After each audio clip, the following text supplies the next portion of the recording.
Hey everybody, movie reviewer next door here. I'm back on another review.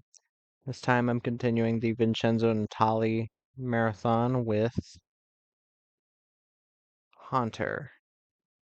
This is a 2013 horror mystery thriller film directed by Vincenzo Natali, and it stars Abigail Breslin, Peter Outerbridge, Michelle Nolden, Stephen McHattie, and David Hewlett.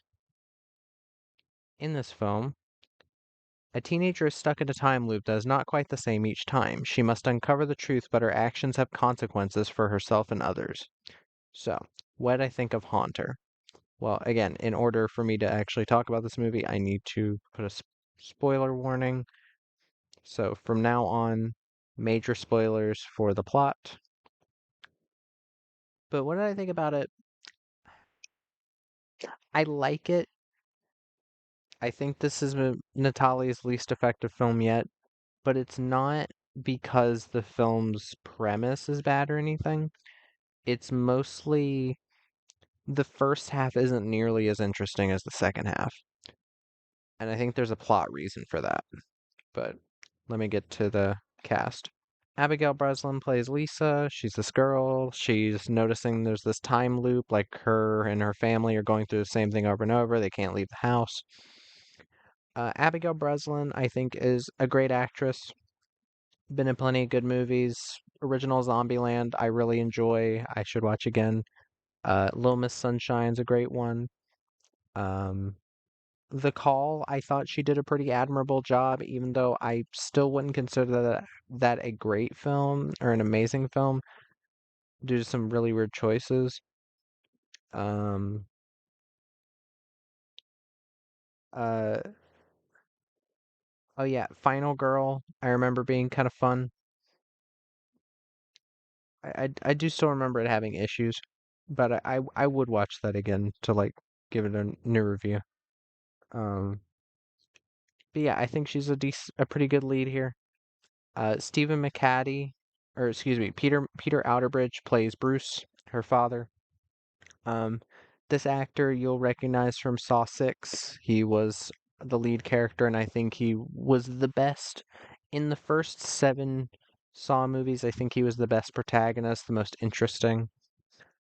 He also gives a really damn good performance here.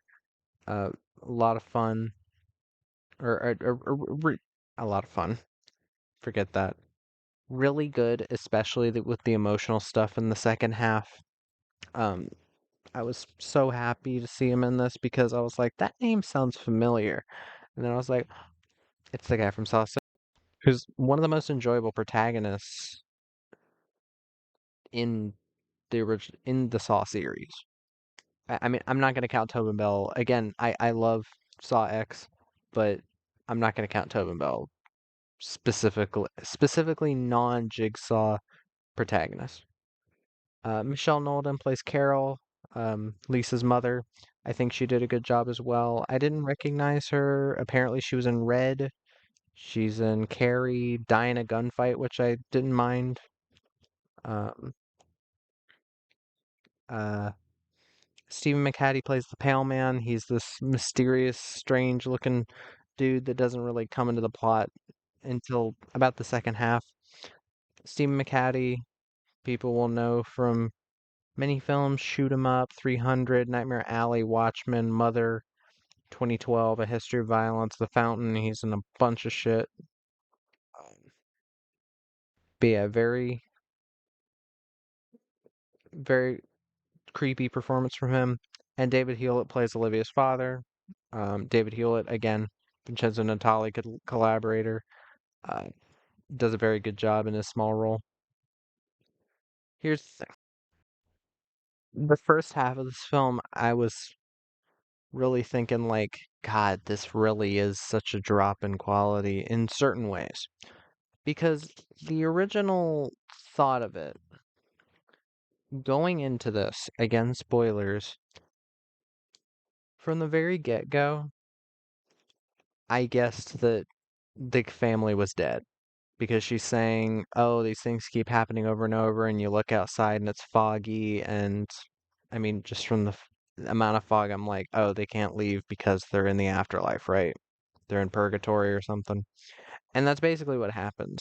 But the film treats this as if it's some type of surprise later. And I really, for most of the first half, I was just kind of like, really? That's supposed to be a surprise? And it really isn't. It really isn't a surprise at all. It's a very like obvious twist that again just never really struck me as an actual twist. I thought for a bit that there was going to be a bit more to it, but no, that's truly the twist of this movie is that she's dead and she's communicating with these girls who've either been killed by this pale man guy who is a haunter and can haunt the fathers of these families, have the father kill the family, and then he can go to another family living in the house because he haunts this house. Um, which is a really cool concept, I think. It's a different type of thing for a serial killer because I thought they were just going to be like, okay, the dad turns out to be the serial killer, but he just doesn't remember for some reason. But this film gets a lot better in the second half. Once it gets past that really weak twist, which a lot of movies would have that twist be the ending that like, ooh, they were dead the whole time. And like I'm not a fan of that twist most times because I think it's very obvious. There are movies that do it well. I don't want to name movies because again, I don't want to spoil anything, but there are movies that have done this twist well, and I think it was more impactful. Because the scene in this film where it's revealed, is kind of weak. But then again, it feels like they kind of revealed that as a twist multiple times, and I really don't get why. But again, in the second half, where she's mostly trying to like haunt this other girl that's currently living in the house, so that she can like do things to remind herself about how to get out, or like she's trying to help this girl, and every time she does, she's being kind of punished by these spirits and everything. And I think the film does some really interesting things with this, um, especially how it ends. I think that used this concept very well. Um, there's some pretty decent jump scares, I think, involving the Pale Man. Um, again, Stephen McHattie, terrifying as always. He gives a really creepy. The effects throughout look pretty damn good. They're used sparingly, but they look pretty good. I really like this house that they use in the film. It's got a nice kind of rustic look to it. I tend to think horror films work better when they're in kind of an older style environment. And our main character, I think, is stuck in a time loop from around the 80s, which would explain certain fashion decisions. Um, so I like that they kept the house like appropriately styled. Um, sorry, my back's killing me right now. But the music, the musical score from uh Alex Keeson, Kaskin, and Ilya Kaplan was really good. Um, and